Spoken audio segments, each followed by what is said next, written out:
Cette autre vidéo continue à surfer sur les réformes liées à la langue française. Alors après avoir présenté celles qui étaient liées au programme d'immigration vers le Québec, je me concentre dans cette vidéo sur le programme d'immigration fédéral appelé Entrée Express pour te montrer comment la langue française vient t'aider à te démarquer, vient augmenter tes chances d'immigration. Donc il suffit soit d'être francophone ou alors tout simplement d'avoir des compétences linguistiques en français.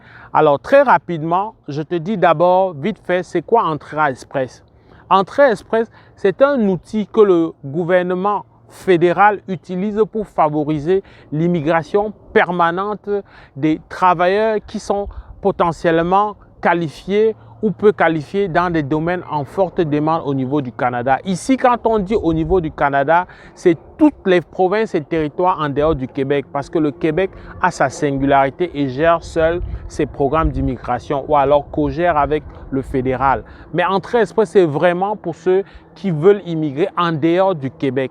Alors, dans Entrée Express, il y a 3 programmes à l'intérieur, pour ne pas dire un peu plus que 3. Mais les 3 programmes phares, ça va être le programme de travailleurs qualifiés, ensuite le programme des métiers spécialisés et enfin le programme de l'expérience canadienne. Allons-y droit au but. C'est quoi la nouveauté? C'est quoi la différence? Peu importe le programme d'immigration d'Entrée Express pour lequel tu candidates, si tu peux démontrer des compétences linguistiques en français, ça te fait déjà 50 points de plus.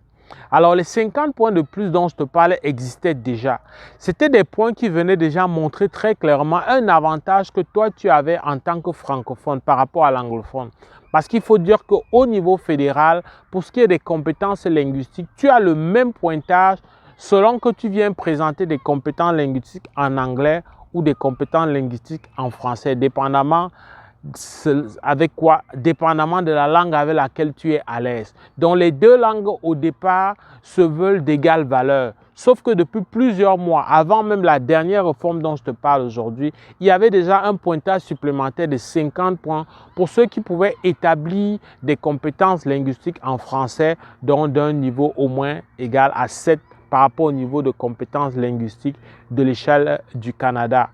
Alors, c'est quoi le plus qui vient avec la nouvelle réforme qui montre clairement qu'il y a une politique bien pensée pour favoriser l'immigration des francophones? Eh bien, désormais, que tu aies prouvé ou pas des compétences linguistiques en anglais, tu as déjà un 25 points de plus quand tu es capable de démontrer au moins le niveau 7 dans ton test de français. Ça veut dire que tu as fait le test d'anglais ou tu n'as même pas fait du tout. C'est-à-dire que tu as 0 au niveau de l'anglais ou tu as un niveau inférieur ou égal à 4. Eh bien, tu as déjà 25 points. Ça, c'est garanti. Ça, c'est déjà en partant avec tes compétences démontrées en français. Des compétences de l'équivalent de 7. À ce moment-là, tu peux avoir droit à ces 25 points. Alors, ça monte à 50 points de plus en plus de points supplémentaires qu'on te donnait déjà en tant que francophone.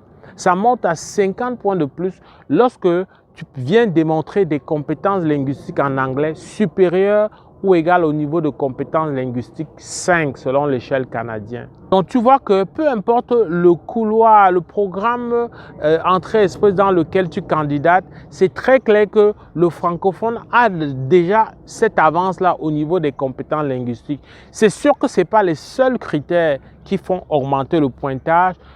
L'offre d'emploi va toujours être une condition qui fait en sorte de venir booster le pointage. Et là-dessus, c'est clair que les anglophones, puisqu'on parle des provinces majoritairement anglophones, c'est vrai que les anglophones ont un pas de plus dans ce sens-là. La vidéo d'aujourd'hui, qui ne se veut pas longue, visait juste à résumer et à te montrer que même en dehors du Québec, tu as ta carte à jouer. En dehors du Québec, celui qui est anglophone n'a pas plus d'atouts que toi. Les langues sont au départ considérées selon la même valeur, mais désormais avec l'idée de la politique de l'immigration des francophones, il y a des pointages supplémentaires. Alors, tu comprends que si tu peux démontrer des compétences en français et en avoir en anglais, ça vient faire la différence, ça vient faire en sorte que tu sois dans un tamis assez restreint, que tu te démarques de la grande majorité des candidats dans le bassin. Donc, regarde ça, mais ça prend que, par exemple, tu fasses les bons tests de langue. Les tests de langue, ça va être généralement le TEF Canada, mais le TCF Canada est aussi accepté.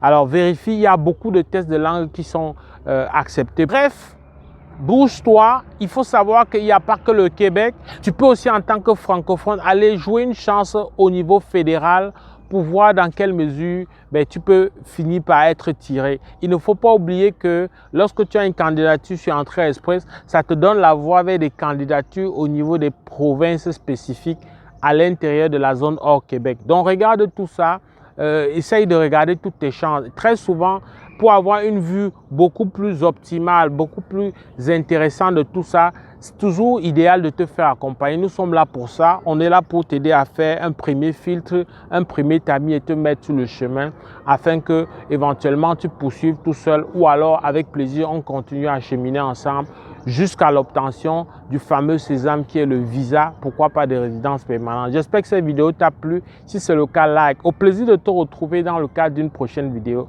Porte-toi bien. Boula!